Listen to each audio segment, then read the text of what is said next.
और देखिए यूपी की राजनीति पर भारत 24 की एक्सक्लूसिव खबर। यूपी में कांग्रेस की रणनीति से जुड़ी बहुत बड़ी खबर है। सोनिया, राहुल, प्रियंका लड़ सकते हैं यूपी से चुनाव।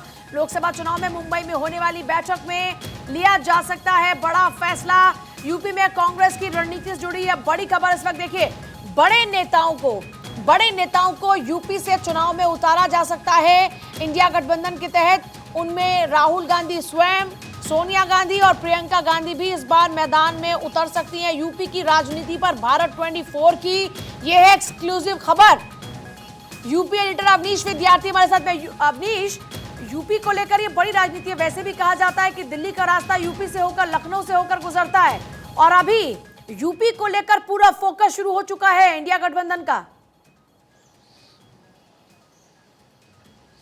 जी हाँ, बिल्कुल बिल्कुल पूजा, और इसीलिए ये रणनीति जो है वो सामने आ रही है।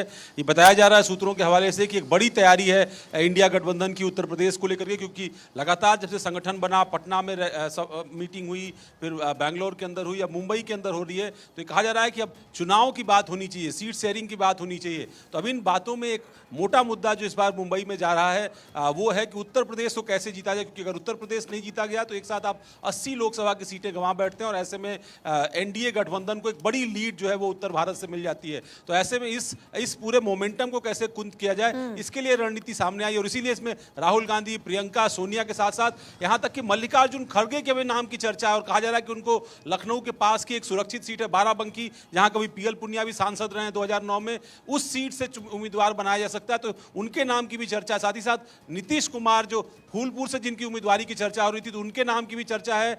डिंपल आजम जो है, डिंपल के अलावा शिवपाल यादव और अखिलेश यादव जो है वो समाजवादी पार्टी से बड़े चेहरे हो सकते हैं। राजबब्बर को लोकसभा चुनाव फतेहपुर सीकरी से लड़ाया जा सकता है। ऐसे कई सारे नाम जो जिनकी पहचान राष्ट्रीय स्तर पर है, राष्ट्रीय राजनीति में है। यहाँ तक कि कुछ राज्यसभा के भी सांसद, मसलन प्रमोद तिवारी, उनको भी कहीं से चुनाव लड़ाया जा सकता है किसी एक लोकसभा सीट से। कृष्णा पटेल जो अनुप्रिया पटेल की माता है, लेकिन वो इंडिया गठबंधन में शामिल हैं। अखिलेश यादव की समाजवादी पार्टी के साथ उनका गठबंधन है उत्तर प्रदेश में, वो प्रतापगढ़ से उम्मीदवार हो सकती है इंडिया गठबंधन के उम्मीदवार के तौर पर। तो ये तमाम वो नाम है, तमाम वो चेहरे हैं जिनके लोकसभा चुनाव में उतरने की कवायद जो है की जा रही है, क्योंकि माना जाता है कि लोकसभा चुनाव में राष्ट्रीय मुद्दे, राष्ट्रीय चेहरे और बड़े कद के जो नेता होते हैं उनके खिलाफ जनता का, उनके पक्ष में जो है वो जनता का झुकाव होता है। तो ऐसे में बड़े चेहरों के मानिंद जो है, बड़े चेहरों के माध्यम से इंडिया गठबंधन उत्तर प्रदेश में जनता को लुभाने की कोशिश करने जा रहा है।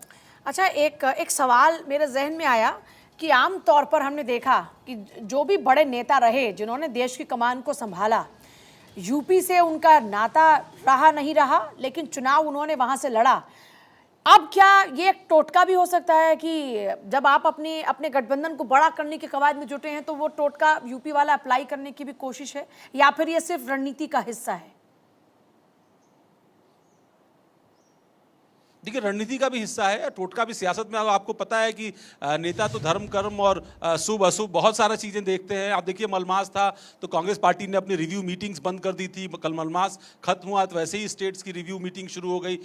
बीजेपी ने भी अपनी कवायद शुरू कर दी। तो आप ये इस तरह की अलग अलग सियासत में इस तरह की चीज़ों का उपयोग दुरुपयोग सब चीज़ें होती रहती हैं, और शायद ये भी एक वजह मान सकती हैं आपकी। लेकिन सियासी तौर पर भी एक संदेश देने की बात है। संदेश सबसे बड़ा होता है सियासत में, और ऐसे में उत्तर प्रदेश में अगर मजबूती से इंडिया गठबंधन लड़ता हुआ नहीं दिखाई देगा तो पूरे समूचे उत्तर भारत में गलत मैसेज जाएगा। आप देखिए, प्रधानमंत्री नरेंद्र मोदी के वाराणसी से चुनाव लड़ने का संदेश क्या है? बहुत साफ है कि न सिर्फ उत्तर प्रदेश, वो खुद उत्तर प्रदेश आकर के चुनाव लड़ रहे हैं, हिंदी बेल्ट से, गुजरात के रहने वाले हैं, लगातार 2 बार से सांसद है, लेकिन उत्तर प्रदेश के साथ साथ पूर्वांचल का वो हिस्सा देखिए। विधानसभा के चुनाव में पूर्वांचल में काफी नुकसान हुआ था बीजेपी को, लेकिन न सिर्फ उत्तर प्रदेश का पूर्वांचल बल्कि बिहार की भी सियासत को प्रभावित करता है उनका वाराणसी से लड़ना। तो ये दो मतलब आप ये कह रहे हैं कि यूपी से पूरे देश को संदेश जाएगा लोकसभा में भेजते हैं, और उसी लिहाज से ये स्ट्रेटजी काम कर रही है इंडिया गठबंधन की।